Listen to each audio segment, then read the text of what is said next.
देखो यार, कुछ फ़िल्मों के या कुछ वेब सीरीज़ेस के बारे में कहा जाता है दिल को अच्छी लगने वाली, कुछ के बारे में कहा जाता है दिल जीतने वाली। कभी-कभी होता है कि कोई ऐसी वेब सीरीज़ या ऐसी फ़िल्म आती है जो आपको बिल्कुल इतना मतलब ऐसे जकड़ ले, आपके दिल को दबोच ले। मतलब इतने अच्छे और इतने इमोशनल ढंग से बनाया हुआ कोई कंटेंट होता है, तो मैंने देखा अमेज़न प्राइम वीडियो पर अ, आदर्श बाल विद्यालय। और यार, दिल जीतने वाली नहीं है तो दिल को दबोच लेने वाली सीरीज़ है। Performances, story, episodes etcetera. और एक बात मैं शुरू में ही कह दूं कि इस वेब सीरीज़ ने वापस मेरा फिर से, जो गुल्लक और पंचायत जैसी वेब सीरीज़ ने भी मुझे कॉन्फिडेंस दिया है कि ये जो एक एक सवा सवा घंटे वाले एपिसोड्स वाली जो वेब सीरीज़ होती है ना, ऐसा कोई रूल नहीं है, लेकिन आमतौर पर वो बकवास होती हैं। 32 35 40 मिनट में ना, एवरेज 33 33 मिनट के 7 एपिसोड हैं। लास्ट वाला एपिसोड कुछ 41 42 मिनट्स का है। बहुत ही अच्छे ढंग से बनाई गई वेब सीरीज़ है। कहानी कुल जमा इतनी है कि दिल्ली में एक जगह है टिंकी टोली, जहाँ पर ये स्कूल है आदर्श बाल विद्यालय, क्लास 10th तक का। जिसके हेडमास्टर हैं अपने के मेनन, और वो इसको चला रहे हैं इस उम्मीद से। उनका नाम है ज्ञानेश्वर। उनको ये एक स्कीम पता चलती है कि इस साल जो भी स्कूल अच्छा करेंगे, उन उन स्कूल्स के जो टॉप 10 स्कूल होंगे सरकारी, उनके हेडमास्टर्स को विद वाइफ ऑक्सफोर्ड भेजा जाएगा 2 हफ्ते के लिए। तो वो अपनी बीवी को ज़्यादा कुछ दे नहीं पाए हैं 25 साल की शादी में, तो वो अपने इस एम्बिशन के लिए स्कूल को इम्प्रूव करने की जुगाड़ में लग जाते हैं। और यहीं से पूरी एपिसोड सेट होते हैं। वेब सीरीज़ का एटमॉस्फेयर सेट होता है। यार, पूरी फिल्म में ना उच्च कोटि का, ए लिस्टर लेवल का व्यंग सटायर ह्यूमर है। जो इंस्पेक्टर आ रहा है स्कूल का मुआयना करने, स्कूल के पास एक चाय की दुकान पर चाय बेचने वाले बच्चे के साथ जो उसका इंटरेक्शन होता है, जो बातचीत होती है, वहीं से इस पूरी सीरीज़ का वेब मूड सेट होता है।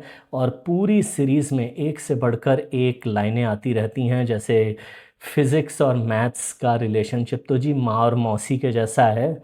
तो अगर कोई मैथ्स पढ़ा सकता है तो वो फिज़िक्स भी पढ़ा सकता है। इस टाइप के विटी सीन्स, विटी एग्जाम्पल्स हमारे सामने रखे गए हैं, और आप लगातार हंसते रहते हैं इस पूरी सीरीज़ में। दूसरा जो इसका स्टैंड आउट पार्ट है इस सीरीज़ का, वो है ऑब्वियसली ऑब्वियसली जो किसी भी अच्छे कंटेंट में होता है, उसके पात्र, उसके कैरेक्टर्स।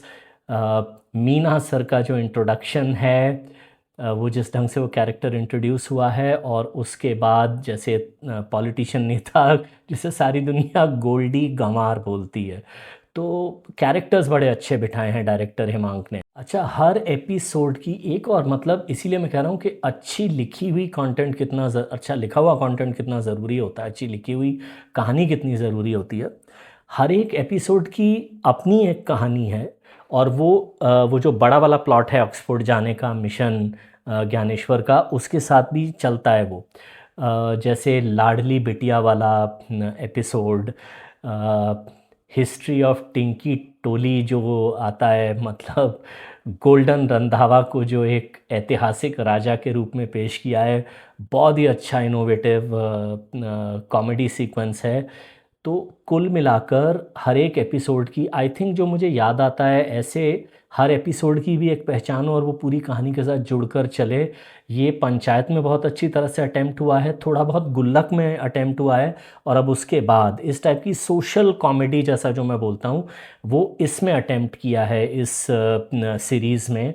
डायरेक्टर ने बहुत ही अच्छे ढंग से, हमें कहीं भी बोरियत की फीलिंग नहीं आती। ये नहीं लगता कि ये वाली कहानी क्यों ज़बरदस्ती घुसा दी गई है। कहा ना, तरह तरह के डायलॉग्स, तरह तरह के सीक्वेंसेस। जैसे एक जगह लाइन आ गई है कि इसीलिए कहा जाता है कि किसी चीज़ को, इम्पॉर्टेंट चीज़ को, learn it by heart not learn it by mind. ये क्यों आता है मैं नहीं बताऊंगा, आपके लिए स्पॉइलर होगा। वो जो स्ट्रैटेजी एनालिसिस है, दूध मलाई खुरचन, वो भी क्या आप देख लीजिए। वो भी दूध कौन है, मलाई कौन है, खुरचन कौन है, वो सब आप देखिए। इसके अलावा जो एंड के एपिसोड में एक बहुत ही लास्ट के एपिसोड में बहुत ही अच्छा पॉजिटिव इमोशनल क्लाइमैक्स बनाया गया है, जिसमें जिसकी जो बॉटम लाइन, जिसका जो सबसे प्यारा डायलॉग है कि हर किसी को बैटिंग करने का एक चांस तो मिलना चाहिए। अब ये लाइन किस लिए कही गई है वो भी आप देखिए। लेकिन आप में से जो भी लोग पढ़े हैं स्कूल में जहाँ भी, और अभी पढ़ रहे हैं या पहले कभी पढ़े हैं, आपको अपने पुराने दिन भी याद आएंगे। तो ऑल इन ऑल ना, इस वेब सीरीज़ को मैं, बाकी तो दो फिल्में हैं, एक थ्री इडियट्स एक छिछोरे, और उसके बाद ये पिछले 20 एक साल में मैंने जितना भी कंटेंट देखा है, Adarsh Bal Vidyalaya definitely definitely ranks up there. बहुत ही ज़बरदस्त प्यारी सीरीज़ बनाई गई है, अभी तक नहीं देखी है आपने तो प्लीज़ देखिए।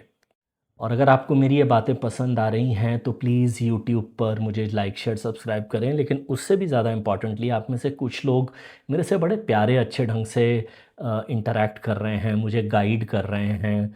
भूतम भयम का जो मैंने